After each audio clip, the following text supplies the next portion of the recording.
Y ya estamos de regreso. Muchas gracias por continuar con nosotros.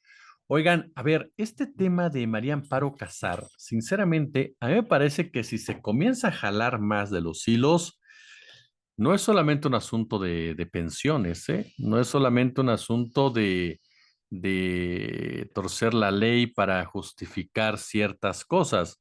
Me parece que hay muchos más personajes ahí involucrados, comienzan a surgir ya los nombres de un Santiago Krill, de un Rubén Aguilar, quien era vocero, de un Vicente Fox Quesada. Y sí, no perdamos el fondo de este tema, que me parece que es determinante en toda esta discusión. Nadie minimiza la importancia de la privacidad de los datos personales, nadie. Pero aquí hablamos de corrupción, aquí hablamos de manejo de dinero público, aquí hablamos de influyentismo político. El fin de semana ya compartíamos con usted algunas reflexiones precisamente de estas actitudes, de estos comportamientos que se volvieron un cáncer para la democracia de este país, para el Estado de Derecho de este país y que siempre, siempre terminan afectando al que menos tiene. Son prácticas que van directamente en contra de todos aquellos que somos ajenos al, al poder. Por eso es que son tan deplorables y por eso es que son tan cuestionables, provengan de donde provengan, porque en realidad jamás buscan un beneficio común y todo lo contrario, lastiman precisamente la estructura de algo que tendría que funcionar para el beneficio de todas y de todos. Entonces, ese es el centro de este tema de María Amparo Casar, el influyentismo, la corrupción, el uso de recursos públicos. Y me parece que, insisto, sin minimizar el tema de los datos personales, esto es lo más importante. Por ahí el INAI ya afirmó en respondiendo al presidente, vamos a ir con todo hasta las últimas consecuencias. De verdad que en sus reacciones se desnudan.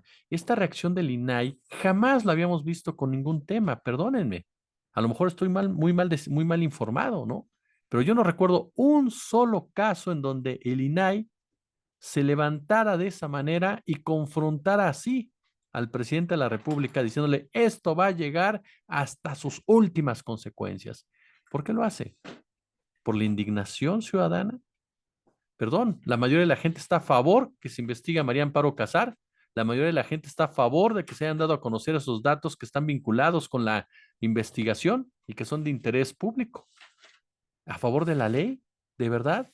El Instituto Nacional de Acceso a la Información Pública, por supuesto, que ha dado datos y ha ayudado a conseguir información y esta ha sido utilizada por grandes reporteros para desarrollar historias, pero ha tapado otras, ya ha apoyado otras situaciones para censurar información que realmente simbraran a ciertos sectores de poder.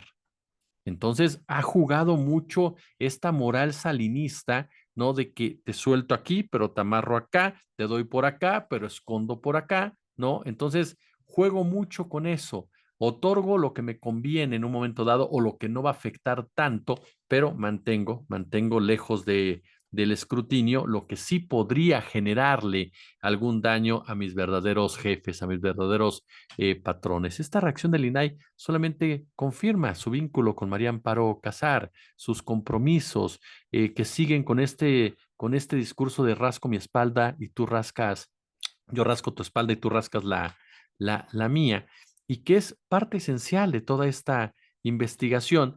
Yo les quiero de verdad recomendar la cuenta de X de arroba Nancy guión bajo contra de Nancy Flores, que ha hecho un trabajo espectacular, de verdad, dando a conocer todo eso. Y voy a tomar de ahí algunos posteos para compartirlos con ustedes. Por ejemplo, uno de ellos dice Nancy, desde su falso altar de la pureza, Amparo Casar acostumbró a señalar la mayoría de veces sin pruebas la supuesta corrupción de otros, mientras que con la otra, cada quincena cobraba del erario nacional de Pemex hasta el gas y la canasta básica de su casa. Fíjese bien, hasta febrero de 2024 nos presenta a Nancy con documentos cuando Pemex denunció el posible fraude a la nación por más de 31 millones de pesos, Amparo Casar se presentó en la petrolera para seguir pidiendo el pago de su pensión que todos los mexicanos le pagamos. Al mismo tiempo se dedicaba a orquestar una campaña en contra de la 4T. Otro documento contundente que pone Nancy a escrutinio de ustedes es que mientras Amparo Casar y Claudio X lanzaban a través de Mexicanos su guerra sucia mediática y de amparos contra las principales obras de la 4T como la refinería Dos Bocas y el AIFA, ella actualizó su información para seguir cobrando la pensión presuntamente ilícita. Incluso hay un apartado en donde dice que la pensión es hasta el año 2999. ¿Se imagina? Bueno, le comentamos que hasta la canasta básica y gas le pagó el erario de la nación a Amparo Casar. Inmediatamente después de que su esposo precisamente desapareciera de la ecuación, la presidenta de Mexicanos contra la Corrupción recibió fast track la pensión, ¿no? Vea usted, el marido muere el 7 de octubre. Pemex le empezó a pagar ese mismo mes, perdón.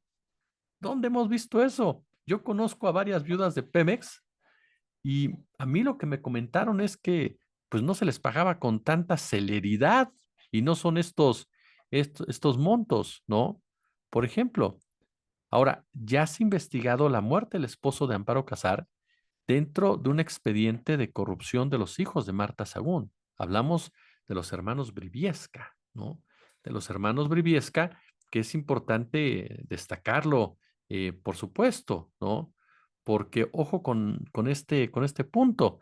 De las 37 propuestas de indagatorias que solicitó en su momento la Comisión Legislativa que investigó a los hermanos Briviesca Sagún, la Secretaría de la Función Pública ahondó sobre precisamente el fallecimiento de este funcionario de Petróleos Mexicanos, además de practicar auditorías a la paraestatal sobre sus vínculos con la empresa Oceanografía San Martín y el Hospital San José, relacionado con construcciones prácticas y familiares de Marta Sagún. No olvidemos, por supuesto, no olvidemos que la señora María Amparo Casar formaba parte de todo ese núcleo de poder. Ella era la asistente, era la asesora, no asistente, la asesora de Santiago Krill Miranda, quien fuera secretario de Gobernación durante la época de Vicente Fox Quesada, es decir, formaba parte de este grupo panista que estaba en el poder. Otro dato que consta en los archivos de Pemex del caso, no de este presunto fraude en el que estaría involucrada Amparo Casar, es que desde los primeros días se sabía que el fallecimiento de su esposo, del que estaba separada, según Aguilar Valenzuela, no había sido ningún accidente ni tampoco ningún homicidio. Eso viene precisamente en otro documento.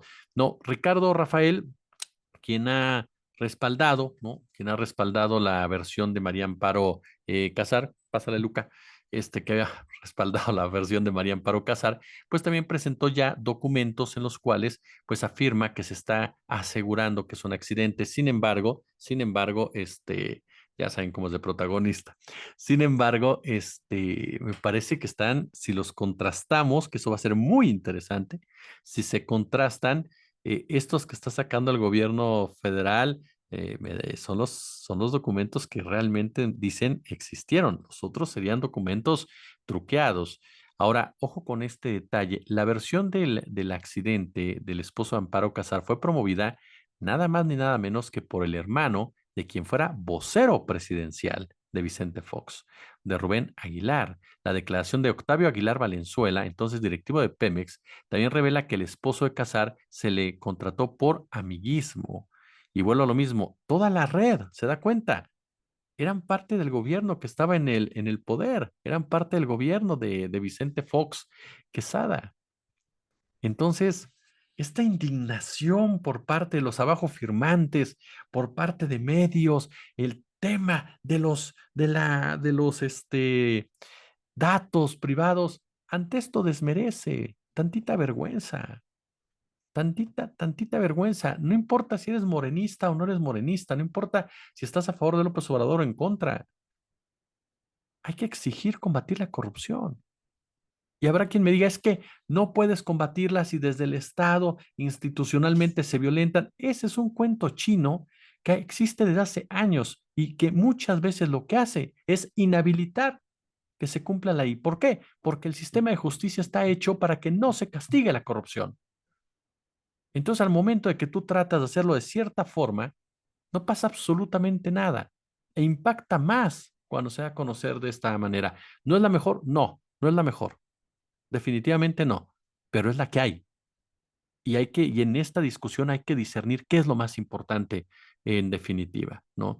Le reitero, estos datos que le he proporcionado verbalmente, ¿no? Están en la cuenta de Twitter de Nancy Flores de Contralínea para que usted la siga y por supuesto esté informando relevante sobre este tema. También le reitero, están los que presentó Ricardo Rafael sobre este mismo tema que tarde o temprano, pues tendrá precisamente que este, que que llegar a los tribunales y que sean los tribunales los que dictaminen, claro, ante un poder judicial tan particular, pero bueno, los documentos son contundentes, ¿eh? Parece que no hay mucha cancha tampoco para los, este, jueces corruptos, ¿no? Por ejemplo. Y es que a final de cuentas, eh, lo hemos dicho en otras ocasiones, todo está perfectamente estructurado. Esa es la realidad de las cosas. Está tan, pero tan estructurado que cada cosa lleva a otra y es el mismo grupo en el poder, en sus diferentes esferas, en sus diferentes capas, no, en sus diferentes niveles, incluso entre ellos, pero son exactamente los mismos. Y de ahí precisamente su reacción tan fúrica, tan agresiva, tan nerviosa, ¿no? Porque a final de cuentas, seamos claros, hoy el presidente de la República dijo algo que llamó la atención y en parte se los comentaba en la otra cápsula de que él contó con el apoyo del ejército para combatir la corrupción, porque cuando llegó, pues se dio cuenta que sin este respaldo difícilmente iba a poder avanzar. Y esto tiene cierta lógica, como se los dije en otra ocasión. Para acceder al poder en México, no basta que conquistes el ámbito político electoral. Hay poderes fácticos y poderes legales que tienen un peso específico, y estos son el económico y el militar, que rigen completamente las esferas de este país y en donde para poder llegar en un momento dado de forma pacífica, necesitas pactar de una u otra manera. Esto, dice López Obrador, me ha permitido combatir la corrupción en muchos sentidos.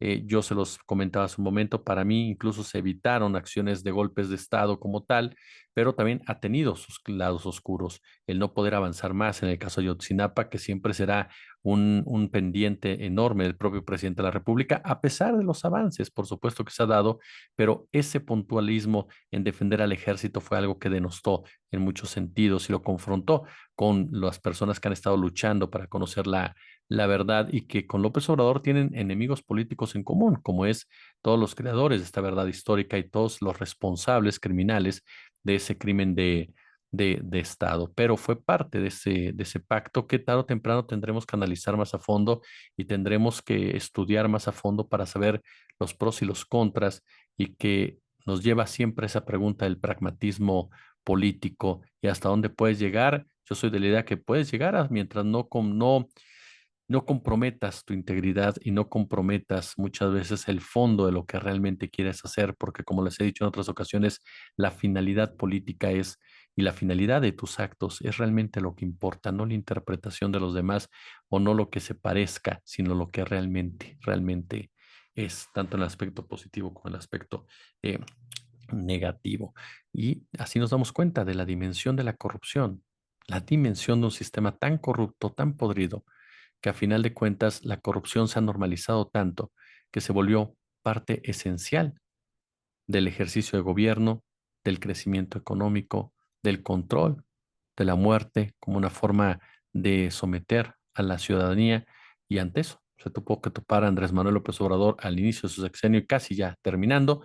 Estamos viendo, por supuesto, resultados importantes en algunos puntos, en otros pendientes, pero cumpliría la principal meta que se abrogó, llegar al poder y mantenerlo para el movimiento que siga transformando este país. Es lo que dice el presidente. Y por el otro lado, vemos a una oposición tan, pero tan lastimada que sigue ensimismada en sus propios propios errores y propia vanidad.